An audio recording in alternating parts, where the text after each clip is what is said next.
말씀 함께 생각하십시다. 에스겔 37장 말씀을 가지고 광복, 빛을 되찾다 이런 제목으로 잠시 말씀을 나누겠습니다. 앞서 보여드렸지만은 오늘은 광복절 기념주일입니다. 우리가 광복 기념주일을 지키는데 때로는 해방감사주일로 지키기도 합니다. 이번 주에 라디오를 듣는 가운데 가장 많이 들었던 말이 이 광복이라는 뜻입니다. 광복의 뜻이 뭐냐? 빛을 되찾다. 이런 뜻을 가지고 있다고 합니다. 그러기에 광복절은 우리 대한민국이 빛을 되찾은 그런 날이다. 이렇게 말을 할 수가 있겠습니다. 자, 이런 그림이 있더라고요. 태극기 바람에 가장 시원했던 1945년 그날. 태극기 바람에 가장 시원했던 1945년 그날. 81주년 광복절 맞이해서 누군가가 이제 이런 그림을 그려놨더라고요. 그래요. 그 태극기 바람에 아주 시원하게 휘날렸을 그런 모습을 상상해 봅니다. 1945년 광복절을 기념해서 이렇게 거리마다 곳곳마다 만세를 외쳤던 사진들이 있습니다. 경축 광복이라고 적혀져 있기도 하고요. 이건 아마도 AI 같은 느낌이 들긴 하는데 저렇게 현수막을 붙여놨을까 생각이 들기도 합니다. 자, 이거는 서대문 형무소에서 나왔던 사람들이 이제 이렇게 만세를 외치는 그러한 실제적인 사진입니다. 1945년 8월 15일 우리나라는 독립을 맞이하고 해방을 맞이하고 광복을 맞이해서 삼천리 방방 곳곳에서 이렇게 만세를 불렀던 그런 모습을 보게 되죠.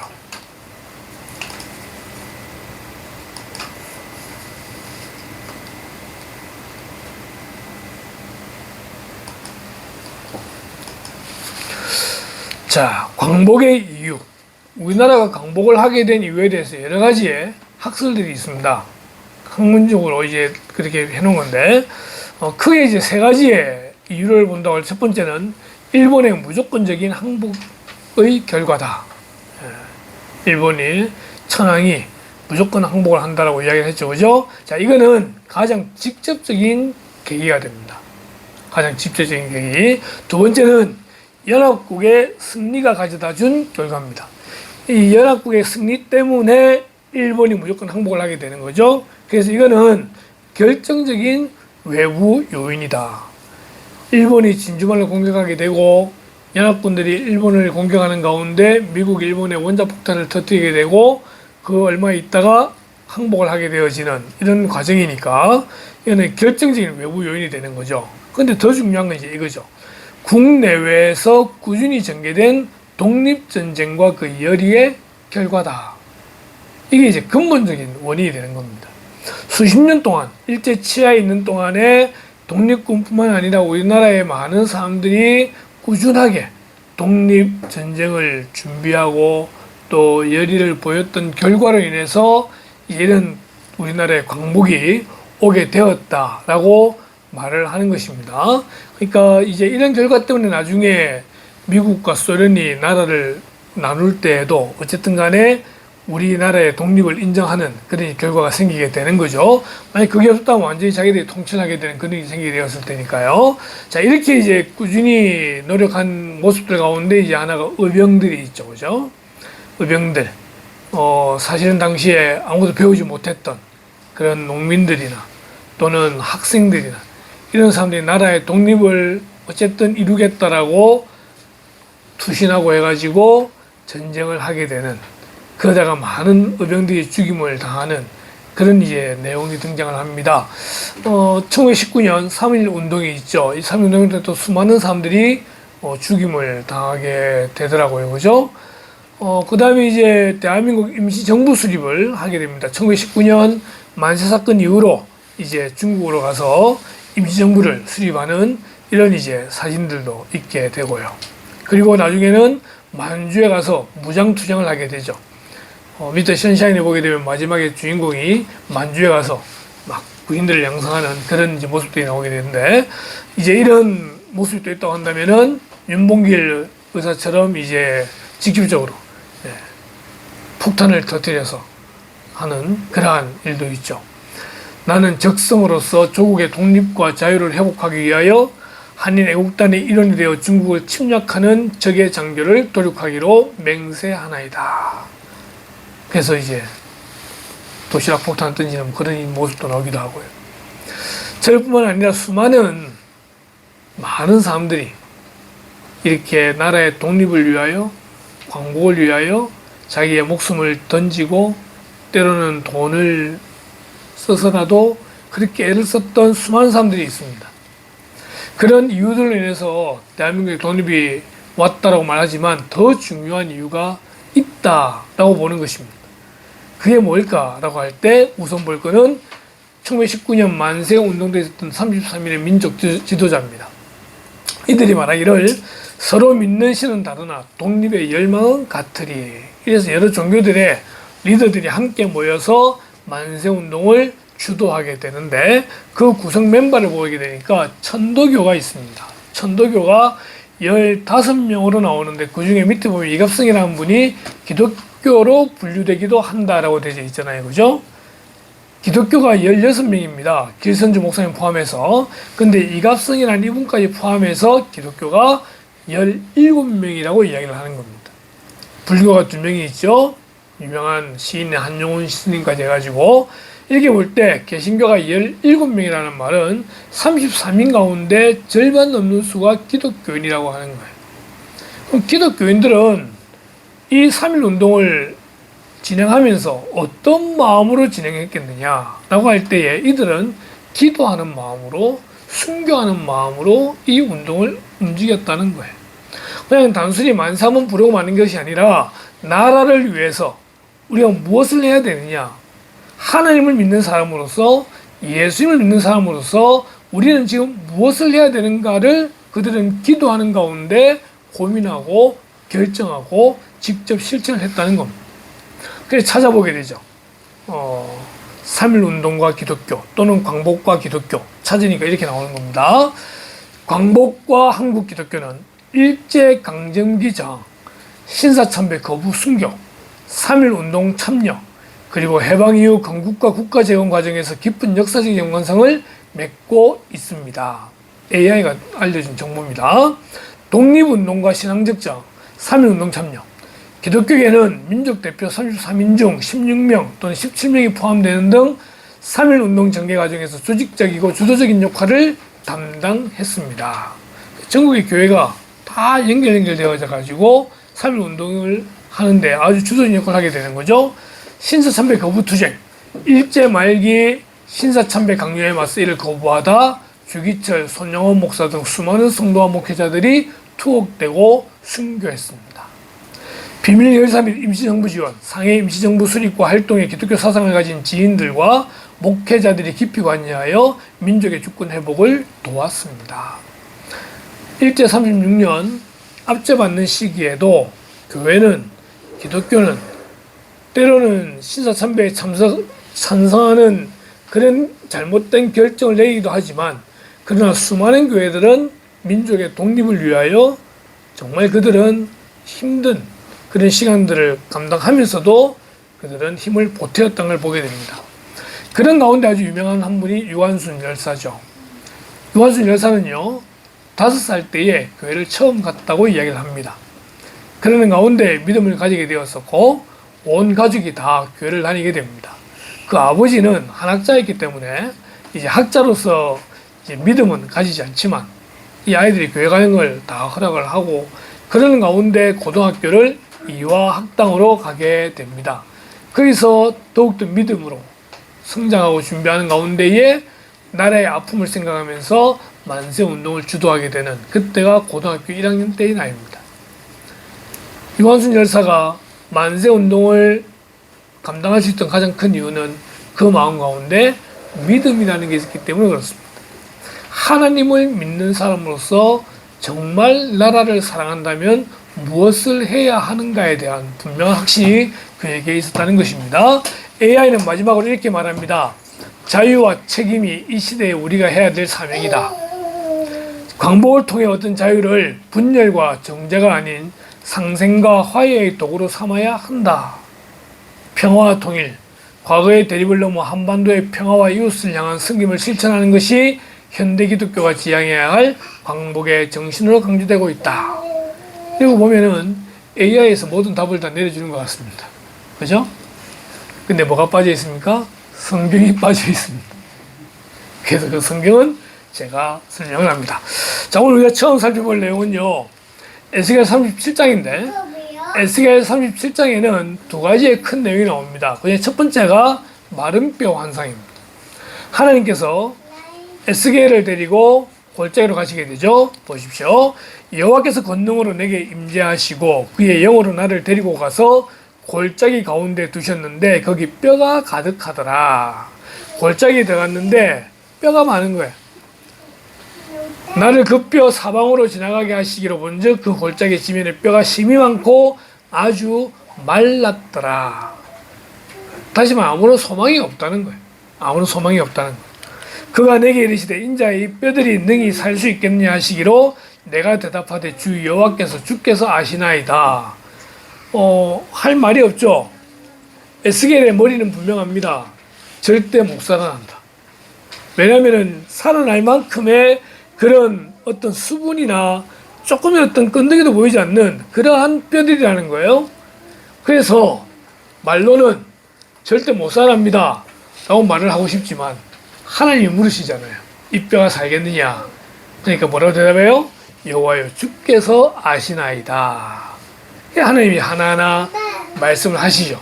그럼 네가 나를 따라 이렇게 대신 말을 해라 라고 이제 합니다. 7절에 이게 내가 명령을 따라 대언하니 대언할 때에 소리가 나고 움직이며 이 뼈 저 뼈가 들어맞아 뼈들이 서로 연결되더라.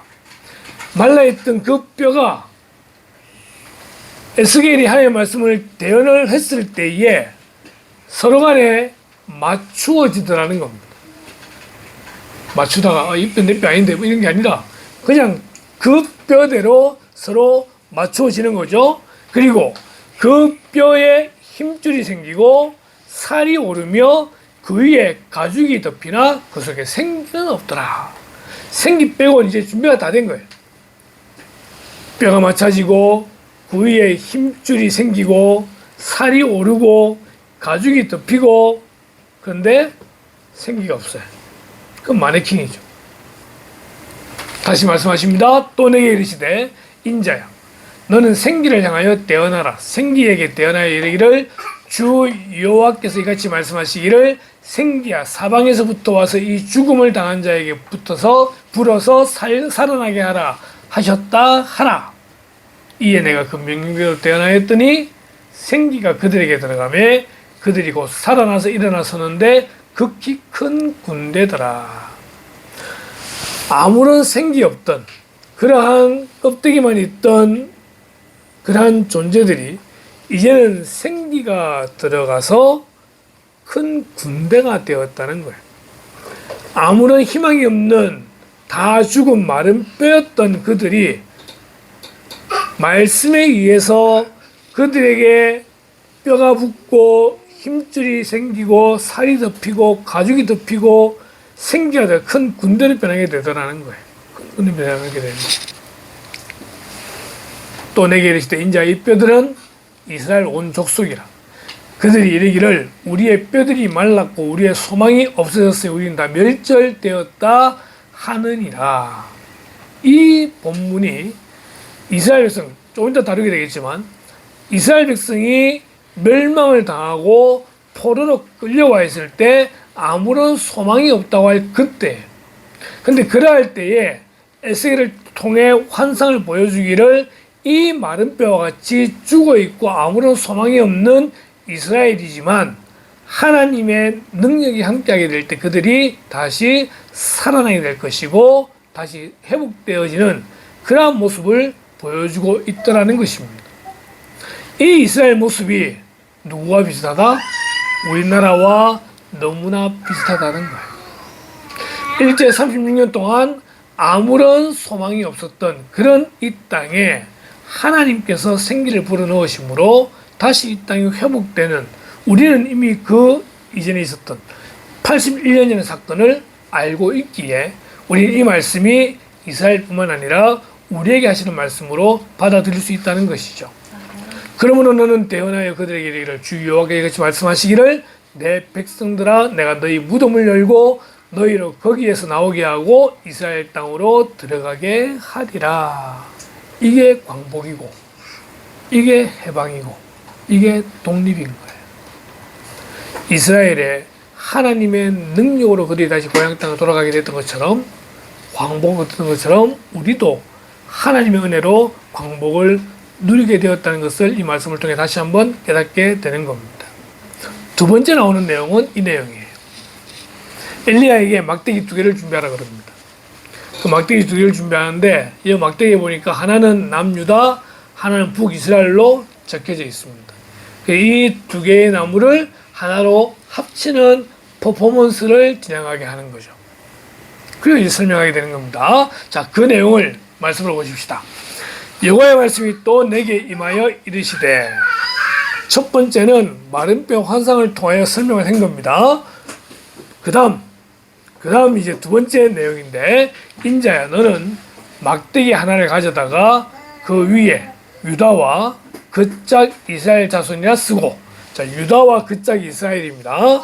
또 다른 막대기 하나를 가지고 그 위에 에브라임의 막대기 곧 요셉과 그짝 이스라엘 온 족속이라 쓰고, 자, 2개입니다. 하나는 유다 이스라엘 자손, 하나는 에브라임 이스라엘 자손. 이 에브라임은 북이스라엘을 대표하는 지파다. 좀 전에 한번 설명을 드릴게요. 그 막대기들을 서로 합하여 하나가 되게 하라.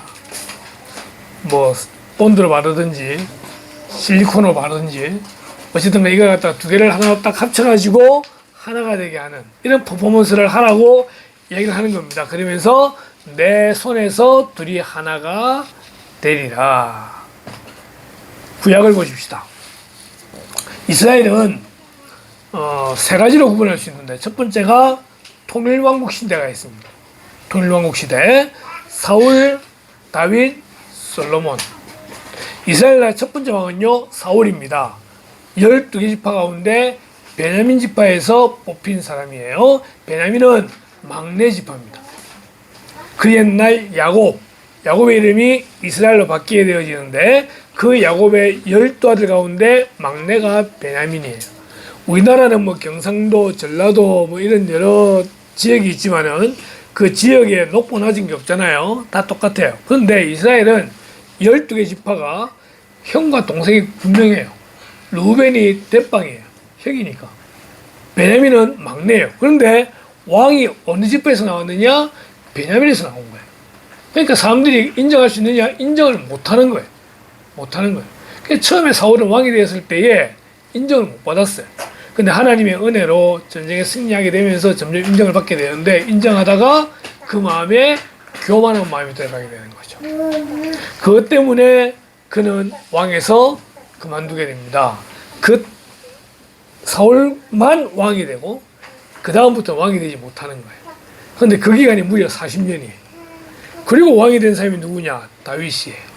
사울이 왕으로 있을 때에 하나님이 사무엘 선야시켜서 목동 17살밖에 안 된 그 다윗의 머리에 기름을 붓게 되죠.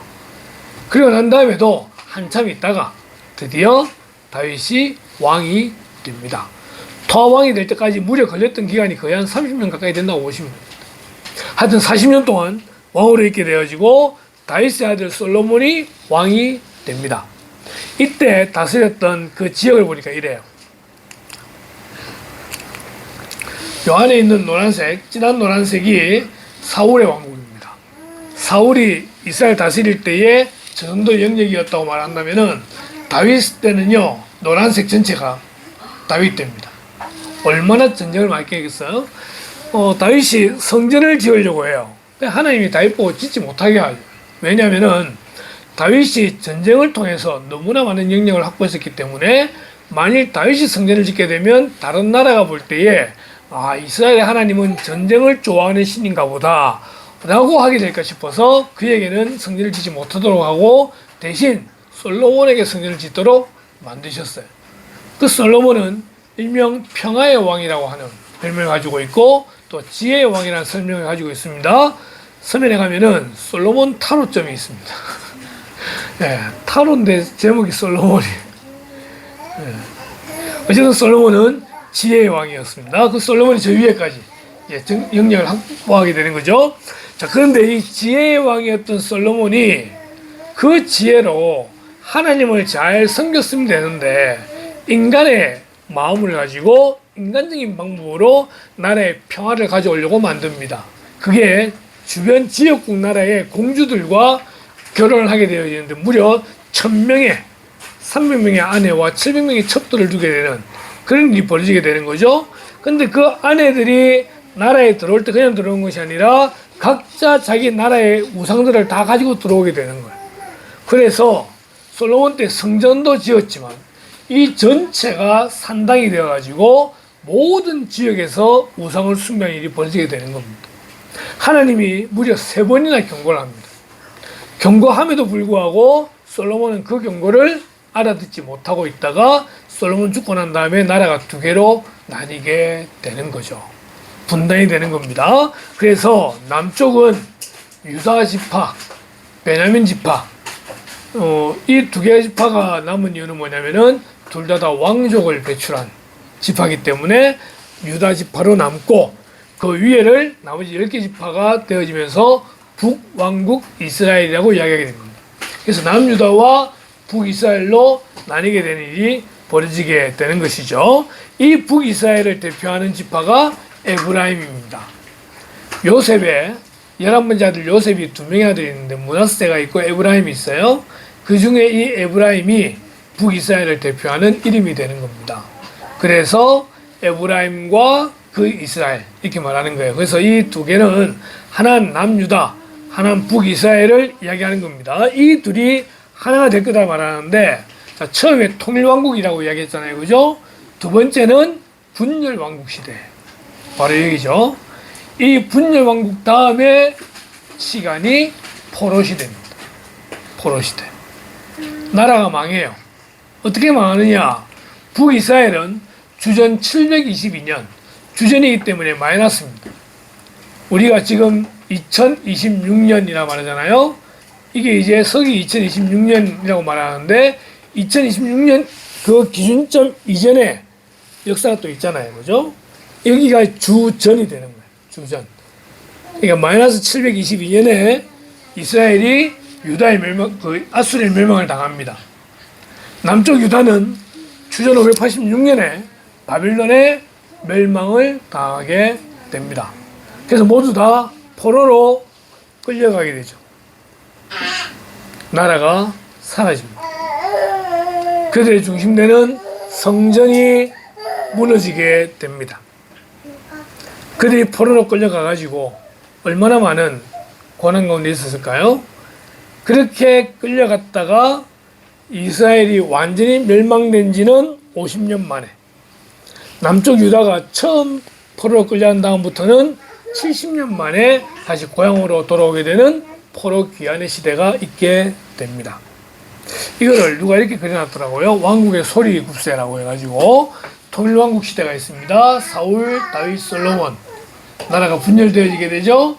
북이스라엘은 아수리의 포로로 끌려가게 되고 남유다는 바빌론의 포로로 끌려감으로써 나라가 끝이 납니다. 여기는 마른뼈 환상처럼 아무런 더 이상의 소망이 없는 그러한 나락으로 떨어지는 모습으로 볼 수 있습니다. 그런데 하나님께서 그들에게 은혜를 주시게 되는 것이죠. 이제 광복, 빛을 되찾는다고 했는데 이스라엘의 광복을 3가지로 설명할 수 있습니다. 첫 번째, 그들이 고국 땅으로 돌아오게 됩니다. 오늘 본문 21절에 보니까 그들이 이르기를 주 여호와께서 이같이 말씀하시기를 내가 이스라엘 자손을 잡혀간 여러 나라에서 인도하며 그 사방에서 모아서 그 고국 땅으로 돌아가게 하고. 자, 여러 나라로 흩어져 있잖아요. 이걸 디아스포라라고 말합니다. 디아스포라, 흩어져 있다. 586년 이스라엘 멸망을 당하면서 그들이 바벨론으로, 아시리아로, 여러 나라로 흩어지게 됩니다. 그 흩어진 유대인들을 디아스포라. 그래서 TV를 보다 보면은 대한민국 사람들도 디아스포라가 있어요. 전 세계 흩어져 있잖아요. 그죠? 이걸 디아스포라라고 말하는데 그들을 다시 고국 땅으로 돌아오게 하겠다. 고국 땅 돌아온다는 말은 나라를 회복한다는 것을 말합니다. 이미 아수르와 바벨론에 의해서 나라가 완전히 무너졌지만, 완전히 망했지만, 나라가 사라졌지만 하나님께서 그들을 돌아오게 하시겠다. 보십시오. 내가 이스라엘 자손을 돌아오게 하겠다는 거예요. 하나님의 주권이에요. 에스겔은 이 이스라엘 나라가 망하고 난 다음에 선지자예요. 그리고 아직까지 돌아오지 않았어요. 그 중간에 하나님의 말씀을 대언하고 예언하는 선지자인데, 그 예언의 메시지가 뭐냐? 고향 땅으로 돌아오게 하겠다는 거예요. 그러면은 아무런 소망이 없는 그들에게 이 말씀은요, 충분한 메시지가 되는 거예요. 그들의 소망이 되는 거예요. 그 말씀을 붙들 수 있게 되는 거죠. 그런 이스라엘 백성들이 이제는 고향 땅으로 돌아오게 됩니다. 끌려갔던, 포로 잡혀갔던 그곳에서 주전 536년 다시 고향 땅으로 돌아오는 그런 일이 벌어지게 됩니다. 짧게는 200년, 짧게는 50년, 길게는 200년 동안 그들은 포로 생활을 하면서, 노예 생활을 하면서, 식민지 생활을 하면서 나라를 잃었던 그런 모습이었지만 이제는 회복되어지는 모습을 그들은 보게 되는 것입니다. 두 번째로는 두 나라가 하나 되는 것입니다. 에스겔 37장에 그 땅 이스라엘 모든 산에서 그들이 한 나라를 이루어 한 임금이 모두 다스리게 하리니 그들이 다시는 두 민족이 되지 아니하며 두 나라로 나누이지 아니할지라. 두 민족 이러면은 우리 대한민국에는 굉장히 마음에 다가오지 않습니까? 우리가 지금 두 개 나뉘어져 있잖아요. 어제 이재명 대통령이 8.15 경축사를 하면서 북한에게 요구했다고 합니다. 6.25로 말미암은 그런 전쟁의 상흔이 남아져 있는데 더 이상 전쟁하지 않기로 서로 작정하자. 북한은 아무런 반응을 보이지 않는다고 말하고 있는 가운데 있는데, 우리 두 민족이라는 것이 너무나 가슴에 확실하게 다가오는 걸로 볼 수 있습니다. 하나님은 지금 이스라엘에 말씀하십니다. 두 개의 남유다 북이스라엘이 이제는 더 이상 나누지 아니하고 하나가 될 것이다. 앞섰던 말씀 다시 한번 보십시오. 잡혀간 나라에서 인도하며 그들 고국 땅에 돌아오게 할 거다라는 말이 우리나라에는 어떻게 적용됩니까? 1945년 8월 15일 나라를 회복하는 광복으로 우리나라에 적용할 수 있습니다. 그렇다고 한다면은 이 말씀도 우리가 어떻게 적용할 수 있느냐? 바로 이렇게 적용할 수 있는 것이죠. 남과 북이 서로 나뉘어져 있지만 하나님께서 이 나라를 하나로 회복하게 하실 것이다. 정치적으로 회복이 가능하냐? 정치적으로 불가능합니다. 이데올로기가 너무나 다르기 때문에 회복이 어려워요. 종교적으로 가능하냐? 북은 종교를 인정하지 않습니다. 경제적으로 우리나라가 부강해지면 북을 합병할 수 있느냐? 그것도 어려워 보입니다. 정치, 경제, 사회, 문화 모든 부분을 본다 하더라도 너무 분단되기 어렵기 때문에 회복되기 어려워요. 그런데 하나님 말씀하시기를 내 손에서 너희가 하나가 되리라. 우리는 그런 소망을 가지고 있습니다. 오늘 주보의 그림이 이거죠. 남과 북이 나뉘어져 있지만 복음으로 하나 되는 모습을 기대해 봅니다. 저는 고향이 부산이지만 택시를 몰다 보니까 많은 분들이 그래요. 기사님은 부산분이 아니신 것 같아요. 부산 사투리를 안 써요. 가끔 아가씨들이 서울에서 내려와가지고 뒤에 앉아서 하는 말이 기사님 부산 사투리 한번 써주시죠. 아는 사투리 써요. 그런 얘기를 해요. 저는 고향은 부산이지만 제 원적은 평안북도 창성입니다. 그 창성이 어디 있느냐? 요 별의 맨 왼쪽 끄트머리 쪽이 창성입니다. 맨 위에 있죠, 그죠? 중국과 붙어있는 저기가 창성이라는 곳이에요. 엄청나게 멀죠. 소원이 있다고 한다면은 통일되면은 이북의 고향에 가서 교회를 세우는 것이 사실은 꿈 중에 하나입니다. 아버지께서 그렇게 하셨고 저도 그런 마음을 가지고 있어요. 아마도 부산에 또는 전국에 있는 많은 목회자들 가운데 부모님이 이북에서 오셨던 분이라고 한다면은 그런 비전들을 다 가지고 있지 않을까 생각이 들어요.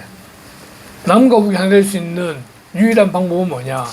하나님께서 은혜를 주셔서 회복해 주셔야 된다. 복음으로만 가능하다. 이렇게 믿는 거예요. 오늘 주제 성경 구절 이 구절인데, 예수님 기도하시기를 아버지요, 아버지께서 내 안에 내가 아버지 안에 있는 것 같이 그들도 다 하나가 되어 우리 안에 있게 하사 세상으로 아버지께서 나를 보내신 것을 믿게 하옵소서. 가끔 그런 경우가 있는데, 말씀을 준비할 때는 그냥 말씀을 준비하는 거잖아요. 교동문은 순서대로 가는 거예요. 그런데 희한하게 그 교동문 내용이 성경 설교 내용에 똑같이 나오는 경우가 있어요. 오늘 교동문 내용이 이 내용이었잖아요. 광복절이라서 했던 거였는데, 말씀은 따로 준비됐던 거였는데 연결됐더라는 거죠. 하나라는 겁니다. 남과 북이 하나 돼야 되지만, 또한 우리 대한민국은 하나 돼야 될 게 또 있죠. 동과 서가 하나 돼야 됩니다. 예. 여러분 선거에 보면 알잖아요. 색깔이 너무나 확연하게 차이가 납니다. 그리고 이제는 세대와 세대 간이 하나 돼야 됩니다. 서로 찢어지고 나뉘어지고 이런 모습들 때문에 너무나 적대적인 대한민국의 모습을 보게 되는 겁니다. 이런 것들이 하나 돼야 되는 거예요. 무엇으로? 하나님의 말씀으로. 말씀 안에 하나 되어져야 되는데, 희한하게 이 말씀도 자기 편한 대로 해석을 하다 보니까 이 말씀을 가지고 서로 좌익이니 우익이니 싸우고 있는 이 대한민국의 교회가 너무 안타까운 거죠. 말씀은요, 말씀으로 풀어야 돼요. 이 말씀에서 무슨 이데올로기를 찾고 정치 해석할 필요가 없다는 겁니다. 우리는 교회 안에서 서로 하나 되어져야 됩니다. 하나가 된 것 이렇게 이야기합니다. 내게 주신 영광을 내가 그들에게 주었사오니 이는 우리가 하나가 된 것 같이 그들도 하나가 되게 하려 함이니이다. 교회의 정체성은 하나입니다. 하나님과 우리가 하나고 우리가 하나 또한 되어져야 됩니다. 이 정체성을 잃어버리게 되면 이미 그것은 교회가 아닌 것입니다. 교회 안에 싸우고 싶죠. 누가 가장 먼저 하는지 아십니까? 주변 사람들이 먼저 합니다. 저 교회는 싸우더라. 저 교회는 하나가 아니에요. 바로 소문납니다. 교회의 정체성은요, 하나입니다. 하나입니다. 하나님께서 이스라엘을 하나 되게 하신 것 같이 남과 북, 동과 서, 세대와 세대를 하나 되게 할 줄로 믿습니다. 자, 세 번째는 이겁니다. 하나님의 백성이 되게 하더라는 겁니다. 우리 다시 한번 같이 한번 읽어볼까요? 시작. 그들이 그 우상들과 가증한 물건과 그 모든 죄악으로 더 이상 자신들을 더럽히지 아니하리라. 내가 그들을 그 범죄한 모든 처소에서 구원하여 정결하게 한즉 그들은 내 백성이 되고 나는 그들의 하나님이 되리라. 아멘. 솔로몬 때에 물론 그 전도 우상이 있긴 했지만 그때 가지고 들어왔던 그 우상들을 섬기는 그런 모습들을 통해 나라가 두 개로 나뉘게 되었다는 거예요. 그게 나라가 나뉜 근본적인 원인이에요. 솔로몬의 범죄, 우상 숭배. 이제 그것을 다시 한번 바르게 하신다는 거예요. 다시는 자기를 더럽히지 아니하고 그들을 정결하게 하고 그들은 내 백성이 되고 나는 그들의 하나님이 될 것이다. 이게 언제적 이야기예요? 이스라엘 백성들을 애굽 땅에서 인도해서 시내산 밑에 있을 때에 하나님과 그들이 맺었던 언약이에요. 나는 너희들의 하나님이 되고 너희는 내 백성이 되고 너는 거룩한 나라고 하나님의 선택된 백성이라는 그러한 시내산 언약을 다시 회복시키시는 거예요. 광복은 다시 찾는 거예요. 다시 찾는 거예요. 이스라엘 나라가 하나님의 나라로서 다시 회복되는 그것을 에스겔은 자신의 모습을 통해 설명해 주고 있다는 것입니다. 대한민국 어떻습니까? 두 사람을 보십시다. 안창호가 있고 윤치호가 있습니다.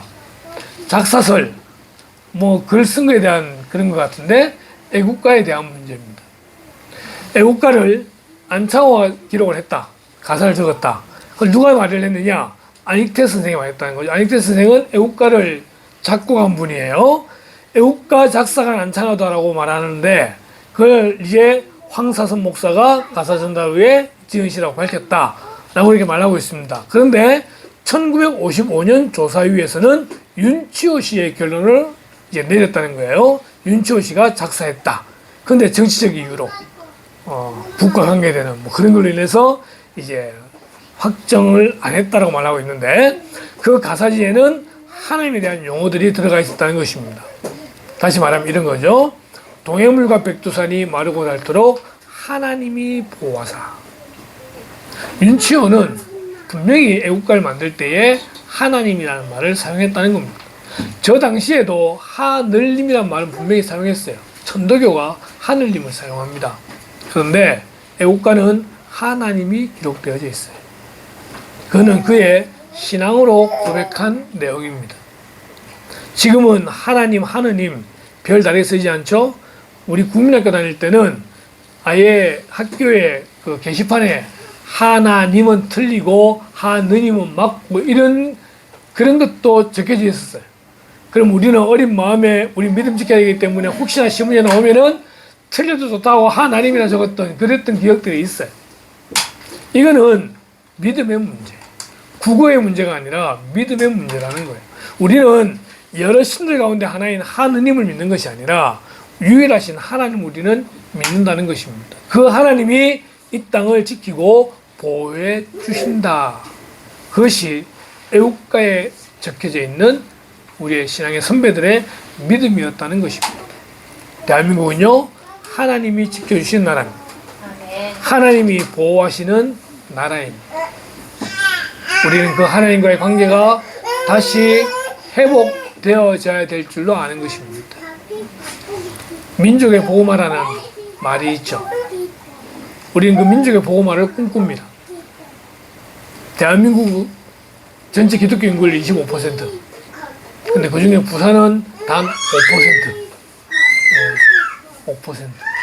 7%대로 보기도 하지만은 하나님은 이 땅을 분명히 보호하시고 지켜주시고 다시 하나님의 나라로 세워줄 줄로 분명히 믿습니다. 우리가 단군이라고 말하는 게 있잖아요. 단군은 신화죠. 신화인데 그 신화의 내용은 곰이 나오고 호랑이가 등장을 합니다. 단군이라는 이름의 뜻은 뭐냐면요. 이제 이 나라를 시작했던 어떤 한 사람이다라고 말을 할 수도 있기도 하겠고, 여러분 그 로마의 황제를 뭐라 부르죠? 카이저라 부릅니다. 이름이 따로 있어요. 따로 있는데 카이저라는 명칭을 계속 쓰게 되죠. 이집트의 왕을 뭐라 그럽니까? 파라오라 그럽니다. 바로라 그러죠. 왕 이름이 다 있어요. 있지만 그들의 공통된 명칭이 뭐냐? 파라오, 바로라는 이름을 쓰게 됩니다. 단군은 이 땅을 다스렸던 그런 사람을 가리켜서 단군이라고 부르게 되는 겁니다. 하늘에서 내려오고 이런 존재가 아니라 우리나라를 다스렸던 그 대표되는 명칭이 단군이 된다. 이렇게 말할 수가 있는 것입니다. 중요한 것은 이 대한민국은 누가 세우신 나라냐? 모든 세계의 각 나라마다 하나님께서 섭리하시는 가운데 세워졌다고 우리는 믿는다는 것이죠. 그 하나님이 지키시고 보호하시는 대한민국. 그래서 우리는 이 광복을 기념하며 세 가지를 해야 될 것입니다. 첫 번째가 감사해야 됩니다. 감사해야 됩니다.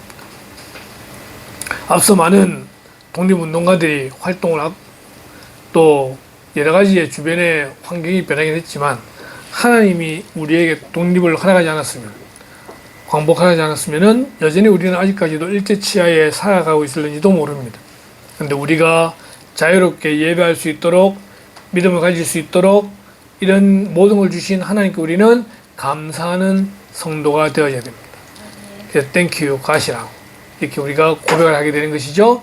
광복을 맞이할 때마다, 우리가 예배할 때마다 하나님께 감사하는 성도가 되어야 됩니다. 두 번째는 사랑해야 됩니다. 뭘 사랑해야 됩니까? 대한민국을 사랑해야 됩니다. 우리나라에 여러 가지 많은 일들을 거쳐오면서 외국으로 망명을 한다거나 이주를 간다거나 대한민국에서 헬조선을 벗어난다 뭐 이런 그런 말들을 합니다. 헬조선이라 불린다 할지라도 이 땅은 하나님께서 우리에게 주신 땅입니다. 우리는 이 대한민국을 사랑해야 됩니다. 예전보다는 덜하지만 얼마나 우리가 대한민국 욕을 많이 합니까? 나라가 왜 이 모양이냐, 이 꼴이냐, 뭐 대통령부터 시작해가지고 입에 올려놓고 다 남들 치잖아요, 그죠? 우리가 이 대한민국을 사랑해야 됩니다. 이런 그림이 있더라고요. 우리의 마음속에 이 나라를 사랑하는 마음을 가져야 됩니다. 대한민국은 하나님께서 우리에게 주신 나라입니다. 우리는 이 나라를 위해서 뭘 해야 됩니까? 기도해야 됩니다. 대한민국을 위해서 기도해야 됩니다. 기도할 때마다 빠지지 않고 나라를 위해서 기도해야 됩니다. 그 나라를 위해서 하는 기도의 내용이 무엇입니까? 이 나라의 평화를 위해서 기도하고, 이 나라의 주권자들을 위해서 기도하고, 이 땅의 상처받은 자들을 위해서 기도하고, 이 땅의 교회들을 위해서 기도하고, 우리는 이 나라와 민족을 위해서 기도하는 기도의 파수꾼으로 부름받은 자들입니다. 광복은 그냥 주어진 것이 아닙니다. 많은 희생들이 있었고, 또한 그 희생 가운데 순교했던 우리의 믿음의 선배들이 너무나도 많습니다. 광복, 빛을 되찾다. 하나님 우리에게 믿음을 주시고 자유를 주시고 이렇게 예배할 수 있는 모든 것에 우리는 항상 감사하고 나라를 사랑하는 마음으로 기도하는 저와 여러분이 되어야 될 줄로 믿습니다. 여러분, 광복절을 맞이할 때 다른 사람들은 그냥 일제 치하에서 벗어난 것으로 끝난다 할지라도 우리는 그것을 넘어서서 이 나라를 더욱더 사랑하고 가슴에 품고 기도하는 그런 저와 여러분 되기를 주님의 이름으로 축원합니다. 기도하겠습니다. 하나님, 일제 36년의 치하 가운데 수많은 아픔들이 있었고 수많은 신앙의 선배들이 죽음이 있었던 것을 압니다. 그 헌신 앞에서 그 죽음들 때문에 이 땅에 광복이 주어졌음을 기억하고 이제 우리도 이 땅을 바라볼 때마다 더욱더 사랑하게 하시며 무엇보다 주신 자유를 인하여 감사하게 하시고 또한 이 땅을 위해 기도하는 자들 되기를 간절히 소원합니다. 다시는 이 땅에 그런 일이 없기를 소원하고 우리의 믿음을 더욱더 잘 지키기 위해서 더욱더 이 땅을 위해 기도하는 그런 헌신된 자들 될 수 있도록 인도하여 주시옵소서. 작은 것부터 순종하게 하시고 작은 것부터 헌신하게 하시고 작은 것부터 나라를 위하여 수고하는 그런 자들 될 수 있도록 인도하여 주시길 원하올 때에 이 모든 말씀을 예수님의 이름으로 기도드리옵나이다. 아멘.